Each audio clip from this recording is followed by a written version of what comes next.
जी, बिस्मिल्लाहिर्रहमानिर्रहीम। अस्सलाम वालेकुम डियर स्टूडेंट्स, क्या हाल है बेटा? आप लोगों का खैरियत से हैं? सब ठीक हैं? जी मेरा बेटा, आज हम लोग नेक्स्ट लेक्चर स्टार्ट करने जा रहे हैं। आज का टॉपिक हमारा प्रिंसिपल ऑफ सेंटेंसेस के मतलब है। प्रिंसिपल ऑफ सेंटेंसेस क्या हैं, यानी वो कवानीन जो सज़ा से जुड़े हुए हैं वो कौन कौन से हैं, वो डिस्कस करने लगे हैं। तो इसमें सबसे पहले ये मुख्तलिफ़ कवानीन हैं, मैं उनकी समरी आपको बताऊँगा, यानी कि हेडिंग की सूरत में, फिर सब हेडिंग भी डिस्कस करेंगे। जी बच्चे, आज हम लोग प्रिंसिपल ऑफ सेंटेंसेस के मतलब बात करने जा रहे हैं। मकसद क्या है सेंटेंस का? Sentencing aims to ensure that punishment number one is that just and proportionate. Number two, consistent with the offense. Number two, fair to the offender. Number four, protective of society. अब मैं ज़रा मुख्तलिफ principal जो है sentences के मतलब जो main principles हैं, क्योंकि ये तो एक समरी मैंने आपको बताई। अब मुख्तलिफ जो प्रिंसिपल्स हैं वो जितने भी हैं वो पहले डिस्कस करूँगा, फिर सब हेडिंग डिस्कस करूँगा। जी, सबसे पहले हमारे पास जो प्रिंसिपल ऑफ सेंटेंसेस का पहला प्रिंसिपल है वो है प्रोपोर्शनैलिटी प्रिंसिपल। पहला क्या है? Proportionality. Proportionality principle number one क्या है? Proportionality principle. Number two, seriousness of the offences. Number one था proportionality of offences, proportionality principle है पहला। पहला कौन सा है? Proportionality principles. Number two, seriousness of offences. Number three, level of harm. Number four, mitigating and aggravating factors. Number five, purpose of sentencing या sentencing philosophy.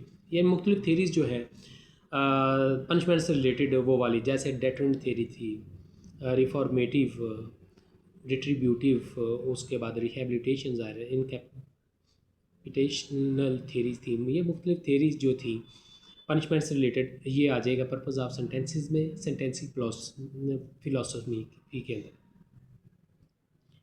उसके बाद नंबर सिक्स पे आ जाए consistency and uniformity.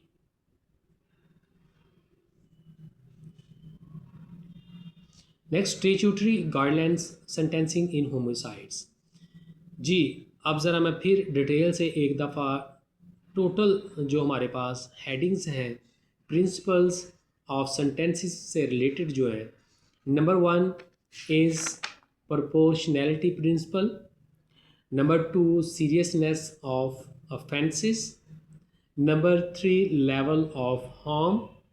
Number four, mitigating and aggravating factors. Number five, philosophy, different philosophy of punishments, यानी purpose of sentences में आ जाता है। Number six, consistency and uniformity. Number seven, statutory guidelines. और नंबर एट, सेंटेंसिंग इन होमिसाइड्स। इस तरह ये 8 points हैं जो सेंटेंसिंग प्रिंसिपल्स के अंदर आते हैं। अब हम इनको डिटेल से या ब्रीफली सब हेडिंग में डिस्कस कर लेते हैं। हमारे पास जो पहला पॉइंट है प्रोपोर्शनैलिटी प्रिंसिपल्स, इसका मकसद क्या है या इसका मतलब क्या है? इसमें हमें ये बताया जाता है कि आया कि बच्चा है, बूढ़ा है, मर्द है, औरत है एक तरफ, दूसरे नंबर पे सेंटेंस यानी ऑफेंस देखना है, उसकी सेंटेंस सज़ा देखनी है।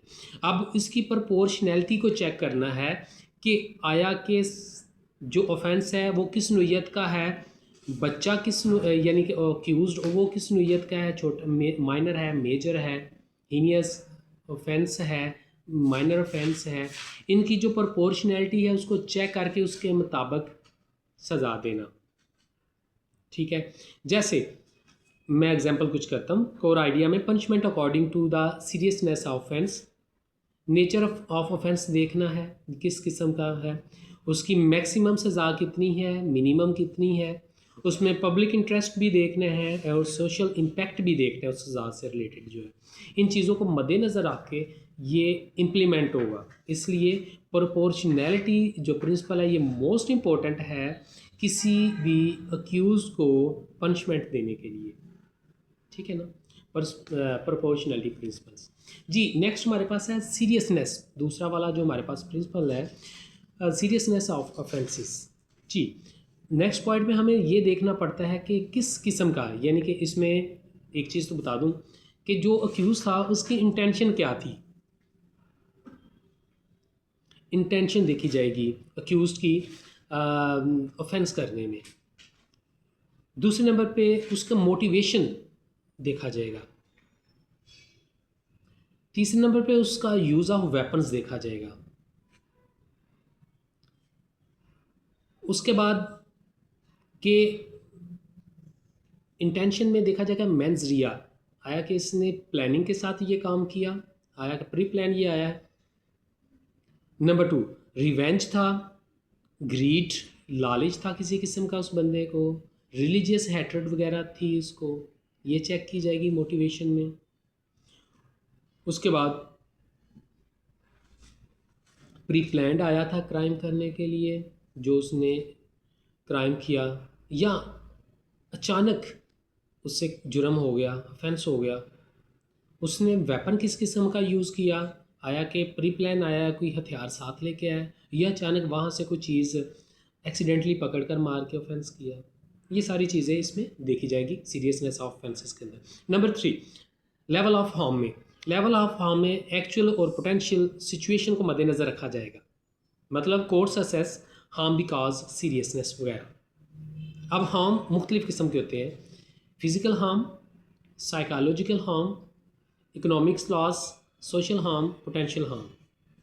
चौथा पॉइंट है हमारे पास यहाँ नंबर, जो प्रिंसिपल नंबर 4 है, प्रिंसिपल ऑफ सेंटेंसेस का नंबर 4 मोस्ट इम्पोर्टेंट है, मिटिगेटिंग एंड एग्रीवेटिंग फैक्टर्स।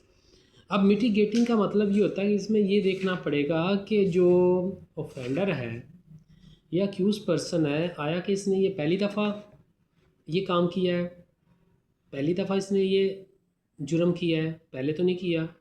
उम्र क्या है इसकी, जो जुर्म किया है वो इब्तदाई नौयत का है या बहुत सवेर किस्म का है। और इसी तरह एग्रीवेटिंग फैक्टर्स के अंदर ये देखा जाएगा कि आया कि ये जो रिपीटेडली ऑफेंडर है, बार बार ये जुर्म करता है, तो जो इसने आप जुर्म किया वो बहुत सीरियस नेचर का है, यानी कि ये हैबिचुअल है। इस चीज़ को एग्रीवेटिंग के अंदर देखा जाएगा। तो इन चीज़ों को मद्देनज़र आके पनिशमेंट दी जाएगी। उसके बाद जो हमारे पास पर्पस ऑफ सेंटेंसेस के लिए मुख्तलिफ थियरीज़ हैं, उनको उनमें से कोई इम्प्लीमेंट की जाएगी, ठीक है। उसके बाद हमारे पास रिस्टोरेटिव जस्टिस है, कंपनसेशन दियत वगैरह की सूरत में, कंसिस्टेंसी ऑफ यूनिटी और statutory guidelines, percentage in homicide यानी कत्ल के जो अक्यूज़ड है उसको उस नीयत की सज़ा दी जाएगी, ताकि उससे जो इम्पैक्ट है मुआशरे के अंदर वो पॉजिटिव पड़े, ना कि नेगेटिव। ले बेटा, ये था आज हमारे पास प्रिंसिपल ऑफ सेंटेंसेस से रिलेटेड टॉपिक। तो इंशाल्लाह नेक्स्ट टॉपिक के साथ आते रहोगे, तब तक आपने अपना बहुत सा ख्याल रखना होगा बेटा। खुदा हाफिज़।